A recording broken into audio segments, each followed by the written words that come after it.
Today we will be discussing growth opportunities for Let's Eat, specifically with regards to how they can strategically enter the Australian market. Let's Eat is a New Zealand-based company owned by the Ingham's Group Australia, which produces plant-based meat alternative products such as beef patties and chicken nuggets. Now, one of the company's current retail partners are owned by Woolworths Australia, showing promising export potential, with the intermediary having already been one of their partners. Furthermore, the company currently supplies meat-free beef patties to Burger King, which shows that a potential partnership with Hungry Jack's could be promising if the company decided to start exporting.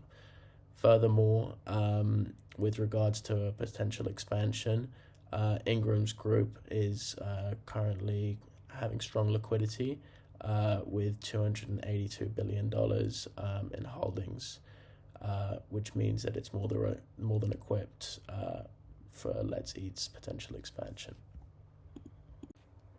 Australia's plant-based vegan meat market is currently the third fastest growing in the world, with consumers having cited environmental concerns and health consciousness as the primary drivers from purchasing. This is cemented by the fact that the Australian vegan food market is forecasted for a compounded annual growth rate of 8.7% over the next 8 years, emphasizing just how much of a promising market it is. Specifically, the plant-based meat market that Let's Eat would be entering is experiencing sizable growth, having grown 58.6% per year from 2020 to 2023. Consumers have cited premium prices and limited availability as the top deterrents to consistently purchasing such products, which is evident from looking at major retailers in Australia such as Woolworths, which only have 4 options for vegan beef patties and 5 options for vegan chicken nuggets. Furthermore, these options on average are 20% higher in cost or in price than Let's Eat products are listed for, showing that it's a promising market and there is a gap in the market for Let's Eat to enter into. Politically, there are few barriers for Let's Eat to enter the Australian market, with New Zealand and Australia having a free trade agreement, meaning no import duties need to be paid if Let's Eat decides to start exporting to Australia. Additionally, as the two countries share a food safety code, no modifications need to be made to the manufacturing process.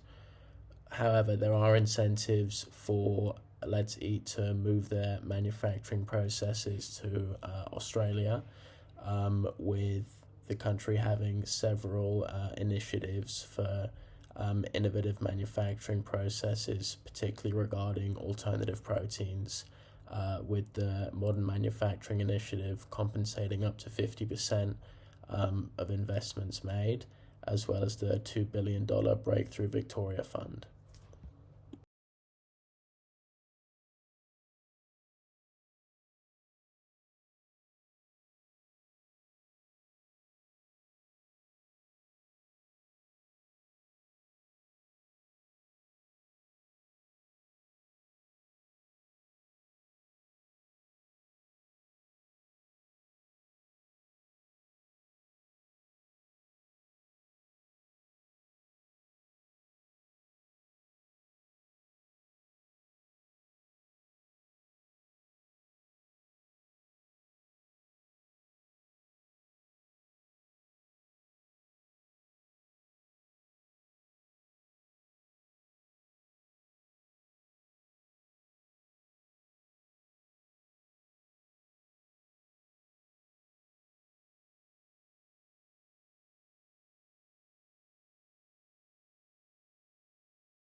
Let's Eat New Zealand is strongly aligned with key social trends that are shaping the food industry.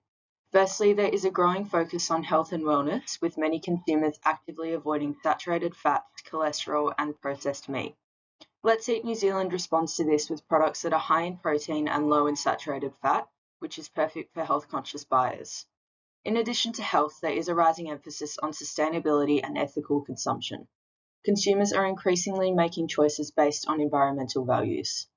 Let's Eat New Zealand has a carbon zero certification and locally manufactures its products, giving a strong edge with consumers who prioritise low carbon footprint.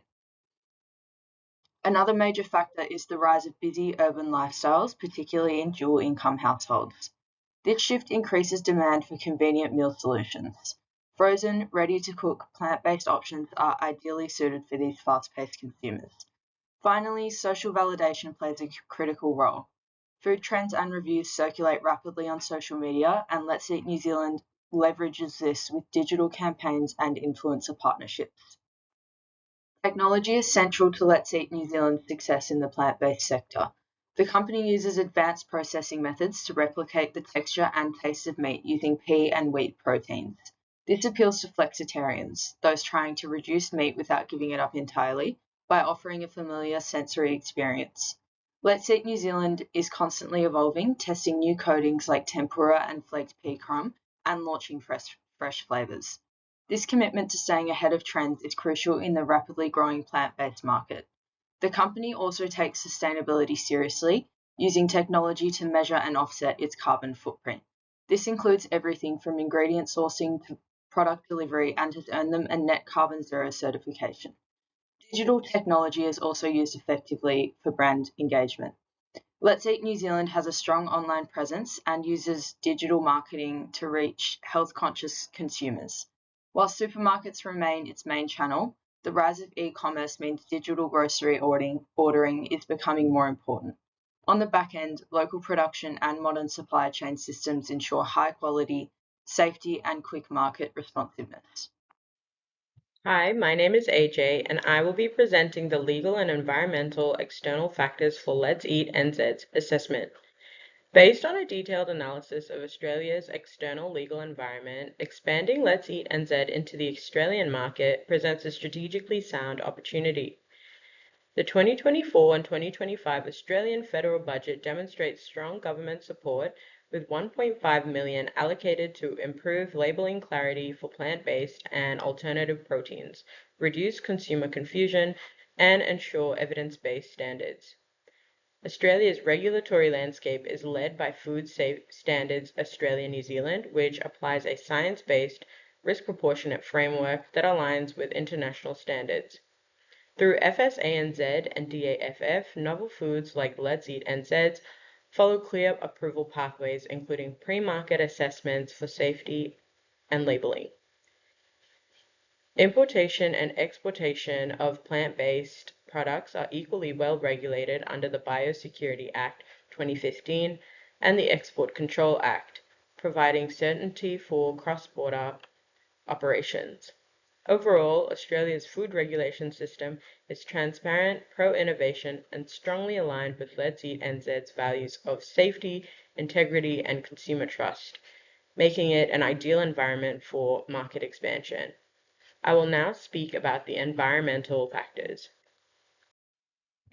Australia's agricultural emissions remain significant, largely from livestock and fertiliser use, but the government has committed over 60 million to reduce sector emissions through improved measurement and practical mitigation. This aligns well with Let's Eat NZ's low-emission, plant-based profile. Soil health is also a key national priority. The National Soil Strategy emphasizes climate-smart practices like no-till sowing, which improve soil quality, reduce erosion, and enhance carbon retention, practices that plant-based systems typically support. Water use and land degradation are under pressure, and the Australian government recognises the role of biodiversity and biosecurity in maintaining ecosystem resilience. Australia's strong biosecurity system also protects a local production and ensures food integrity, important especially important for new ingredients. Overall, environmental priorities in Australia are increasingly aligned with regenerative, low-impact food systems. Let's Eat NZ's sustainability ethos puts them in a strong position to complement and contribute towards this evolving landscape. Thank you. Now, in the short term, we recommend Let's Eat to conduct indirect exporting, leveraging their partnership with Countdown and their relationship with Woolworths to start exporting products to Woolworths Australia.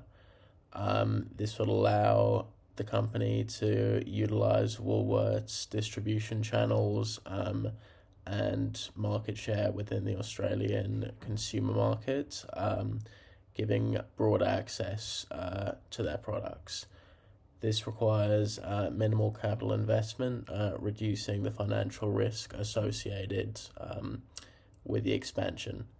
Furthermore, it allows Let's Eat to gauge the industry's sales potential, providing insight for future expansion.